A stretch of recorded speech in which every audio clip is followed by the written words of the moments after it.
Hello again, guys, and welcome to yet another new map that will be released for the Final Stand DLC for Battlefield 4. As a reminder, this is a work in progress. DICE has made that very clear. What you see does not represent the final product. So once again, started off with an aerial view of Hammerhead, and I chose to go for an empty server this time, so I won't have to get interrupted as I'm trying to show you guys the map.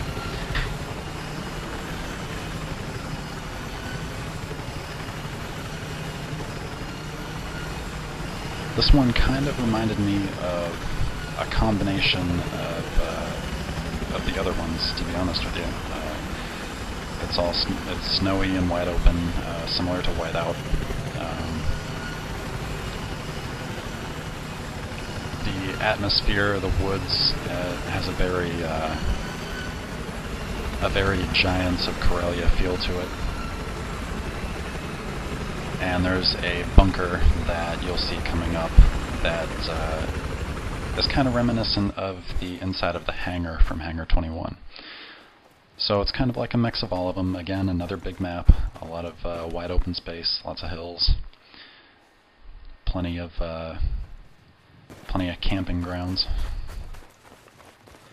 for those who are into that sort of thing.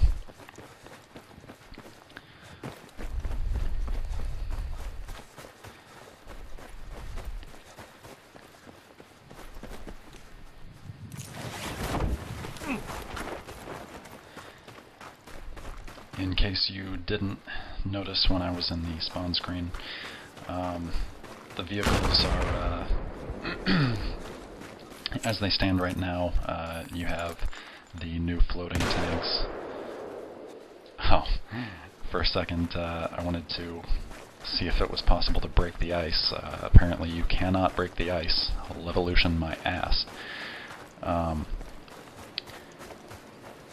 So as I was saying, the vehicles, there are the new floating tanks, which you'll get a look at in a second. It occurred to me that I haven't shown you guys that yet. There they are. So you have those, you have transport chopper, you have stealth jet, and you also have the transport vehicles, namely the snowmobile. As you can see, not a whole lot different. If you're accustomed to using the main battle tank, you shouldn't have any trouble adjusting. The only thing is that because this doesn't run on tracks, it can go 360 as it's moving, so you can strafe. It makes it easier to battle with other tanks. The turning is very sharp on it. It's very responsive. It's kind of hard to get used to after so much time playing the main battle tank.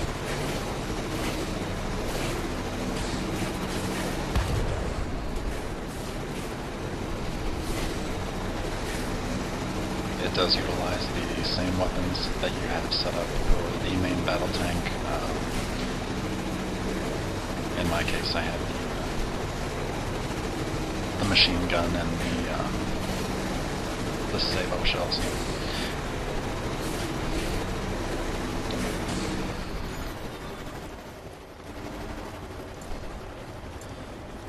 So now just going around all the objectives, showing you what there is to see. Not really a whole lot, to be honest. It's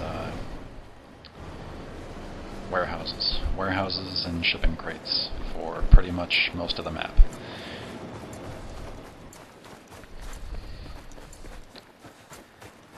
And not just in this one. That seems to be pretty standard for all these maps. There's not really a whole lot in terms of creativity, especially when you compare it to the kinds of maps that we saw in the original maps that were released for Battlefield. If you look at something like Rogue Transmission, you know, you had some pretty cool scenery there.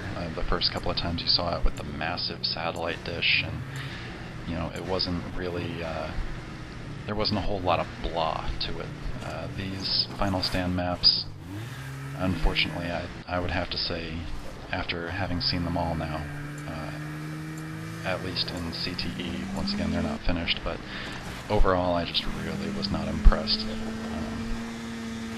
It occurred to me the other day that, you know, DICE has really seemed like they've been phoning it in increasing amounts. I mean, if one of the big selling points of Battlefield 4 was the LEvolution and the maps that change dynamically as you play, and we really haven't seen anything impressive beyond the original maps. I mean, the skyscraper, in Siege of Shanghai, the boat crashing into the island on Paracel Storm, I mean, those were all really cool additions to the game.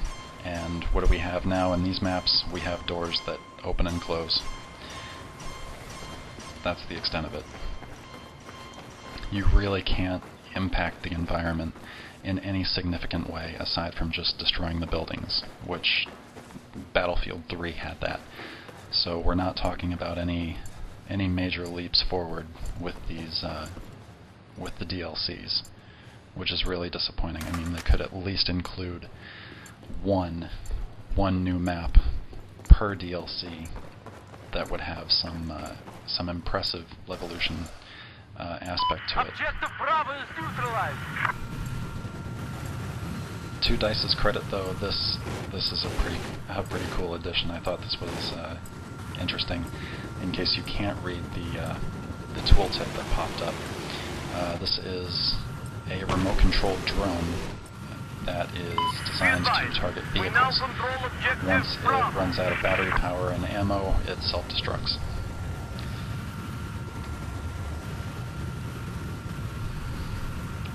Kind of adjusting a little bit. And now to mix it up, I'm going to show you some more of the map using the little drone here.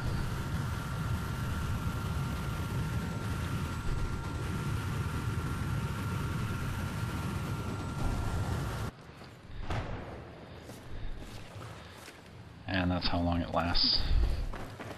Long enough to do a little bit of damage, I guess.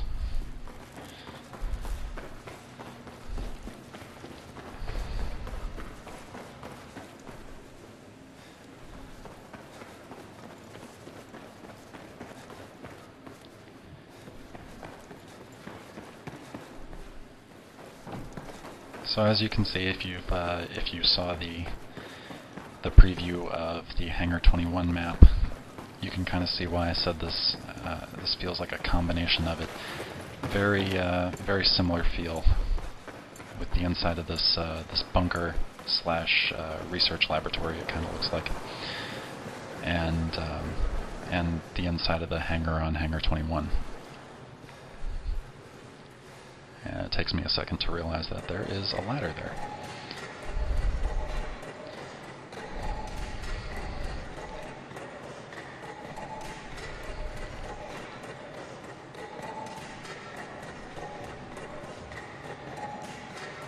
And many a person will be climbing up this ladder in search of the campers that will undoubtedly be sniping with that door closed, most likely from the top area here.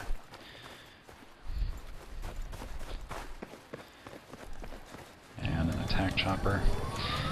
And this is where we reach the end of the video. Once again, if you like the content that I've been uploading and want to see more of it, please like, comment, subscribe, you know the drill. And it's become kind of customary, so I feel like I need to leave you guys with another death by me. In case you hated the video, I always seem to end it with a death. And there it is as my body plummets to the snow. So take it easy, guys. Let me know what you think of the DLC maps.